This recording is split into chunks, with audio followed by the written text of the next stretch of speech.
Hey there, it's Ange here from the A-Life, and recently in our A-Life Express membership, which is our short 15 to 20 minute whole body movement classes that we deliver to you, designed to do every day to give more movement in your life. We had a student from this membership ask a little bit about the couch stretch. Now, the couch stretch is a stretch that we incorporate into a lot of our classes because it's a very effective hip stretch.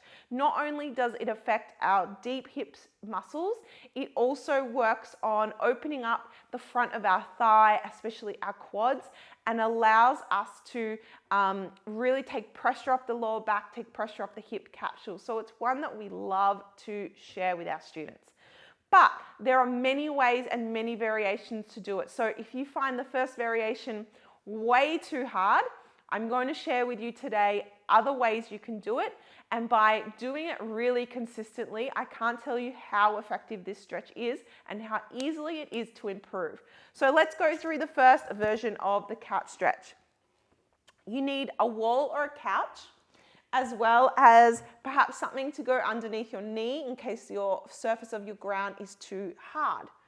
So from here, you're going to come up to the wall or the couch and bring your knee as close as you can to that wall. Yeah, so it just goes like that.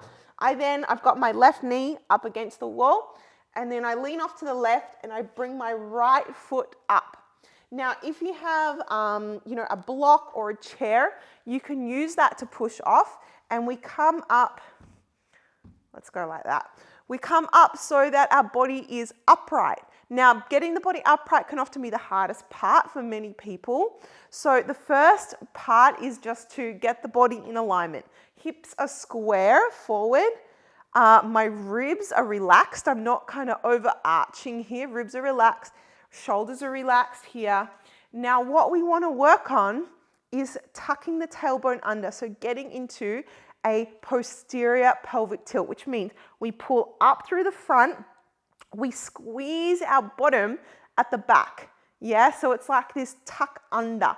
That's going to pull up through the front of the quad. And at first, when you do the stretch, often you'll just feel a quad stretch, and then it will develop more into a deeper hip stretch. So you'll just relax. If you find your bottom is not quite ready to touch your heel, you may bring your knee further away from the wall. You'll be upright again, all those same cues, and you're still working on that tucking under, that posterior pelvic tilt to really open up the front of the hip. A great one to also start to get that allowing hip extension, which is often a range of motion in the hip that gets lost because of too much sitting. All right, so that's the first way. Yeah, there's some tips and regressions for this. Now, often people find if you don't have the ankle mobility for this sort of plantar flexion, they can cramp and find this position too much. So an alternative that you can do for that is to use a bench or a chair where you can bring the same position up. So I'll show you here, but you can see that when I get into this position, my ankle is free. Yeah, it's not being shoved up against the wall. So you can get into this position, same cues. I lean off to the side, I pull myself up, and then I start tucking under, working on that the posterior pelvic tilt. Ribs relax at the front. I breathe, shoulders relax, and I hold my stretch here. But if this is you, you can definitely do this option, but I still recommend that you work on this this ankle range of motion. So what I would suggest, firstly, is to do more kneeling. Just being in a simple kneel, you can see that you need to open up the front of the ankle. I also really like doing a single leg quad stretch where the foot is underneath my bottom, my knees in flexion, I tuck under and I walk back. So this is another little drill that you can work on that's slowly going to tell the body to open up through the ankle and also open up through the front of the quad. Okay, now if both of those versions you're not ready for, There's still other regressions we can do, so it's not all or nothing, guys. We just find what works for us. The easiest version would be to work on your hip stretch. Again, if you need to put the blanket underneath your knee, you can totally do that. But what we focus on in our hip stretch, come upright first, so the hips over the knee, get your pelvic tilt. This is the most important. We tuck under, we squeeze our bottom. Hips are square. From there, once we've got that tuck, then we lunge forward. Now, if you wanted to, you could bring some blocks either side and kind of support yourself so you can relax a bit more and hold here in this position. Every exhale, maybe going a little further, but really still working on that tuck.